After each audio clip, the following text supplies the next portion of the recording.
నా పేరు అంబటి సాంబయ్య. అంబటి సాంబయ్య ఏం చేస్తుంటారు? వ్యవసాయమేనయ్య. వ్యవసాయం చేస్తుంటారు. ఎలా ఉందండి మరి చంద్రబాబు నాయుడు గారు వచ్చి ఒక 7 నెలలు అవుతుంది కదా, ఎలా కొనసాగుతుంది అంటారు ప్రభుత్వం? పెన్షన్లు బాగా ఇస్తుండయా. ఫస్ట్సారి ఒక పెన్షన్కి 7,000 ఇచ్చారు. ఆయన ఎక్కిన కానీ ఇస్తానన్నాయి. బాగానే ఉంది. మరి ఫస్ట్ తారీఖు ముందే వస్తున్నాయి ప్రతి వాళ్ళకి. ఇంకా తల్లికి వందనం ఎంతమంది పిల్లలు ఉంటే అంతమందికి వస్తున్నాయా? అవి ఇంకా మొదలు పెట్టలేదుగా. మరి మేము వచ్చి రాగానే సంపద సృష్టిస్తాం, అన్ని పథకాలు ఇస్తాం అనేసి చెప్పాడు చంద్రబాబు నాయుడు. ప్రజల్ని మోసం చేశాడని చెప్తున్నారు వైసీపీ వాళ్ళంతా. ఏం కాదు, బాగా ప్రజలకి కాలువలు వచ్చినాయి, ధాన్యం బాగా పండుతున్నాయి, పంటలు బాగానే ఉన్నాయి. మరి ప్రతి మహిళకి 1,500 సంగతి ఏంటంటారు? అవి మరి ఇంకా వస్తారు, ఇప్పుడు ఇస్తామని అంటున్నారు.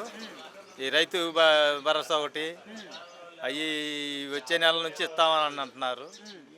ఇస్తే రైతులకు కూడా బాగానే ఉంటుంది. అసలు ఇంకా రైతుల పరిస్థితి ఏంటంటారు? మరి రైతులకు ఏ విధంగా కొనసాగుతుంది? పంట గిట్టుబాటు ధరలు ఉంటున్నాయా? ధరలు ఉండకపోయినా పంటలు బాగా పండినాయి ఈ సంవత్సరం, బాగానే ఉంది. మరి ధరల పరిస్థితి ఏంటంటారు? మిర్చి రైతు బాగా పండింది, మరి వరి పండింది, అన్నీ బాగానే ఉన్నాయి. ధరల పరిస్థితి ఏంటంటారు? ధరలు కూడా వస్తాయి అంటున్నారండి. బాగానే ఎంత పోతున్నాయి మిర్చి? మిర్చి 16-15 పోతున్నాయి. 16-15 పోతున్నాయి. లేదు కొంతమంది 8,000 9,000 అని చెబుతున్నారు. అందులో రకాలు ఉంటాయి. క్లాసిక్ అంతే. తేజాలు ఉన్నాయి 17-16 ఉంటాయి. మరి నిరుడు ఎంత ఉన్నాయి? నిరుడు 18, 19, 20 దాకా ఉంటాయి. 1000 రూపాయలు డిఫరెన్స్. 1000 రూపాయలు డిఫరెంట్. ఈ సంవత్సరం బాగా పండింది మిర్చి ఎక్కడ పట్టినా. రైతు భరోసా కేంద్రాల సంగతి ఏంటంటారు?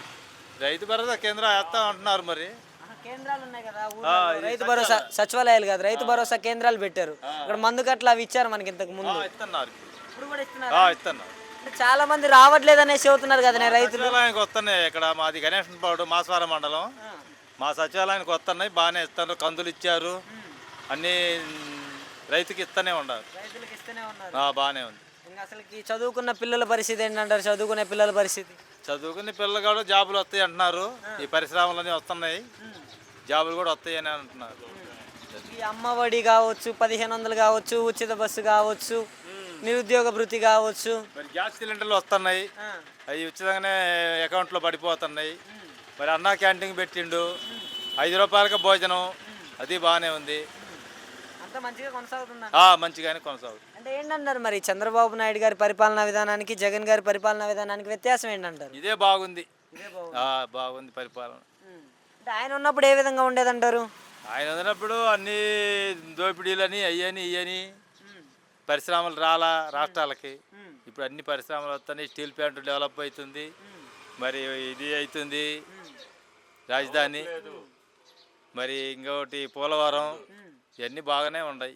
ఇబ్బంది లేకుండా ఉంటుందని అనిపిస్తుంది. బాగుంది, అంతా మంచిగా కొనసాగుతుంది అంటారు. మంచిగానే కొనసాగుతుంది.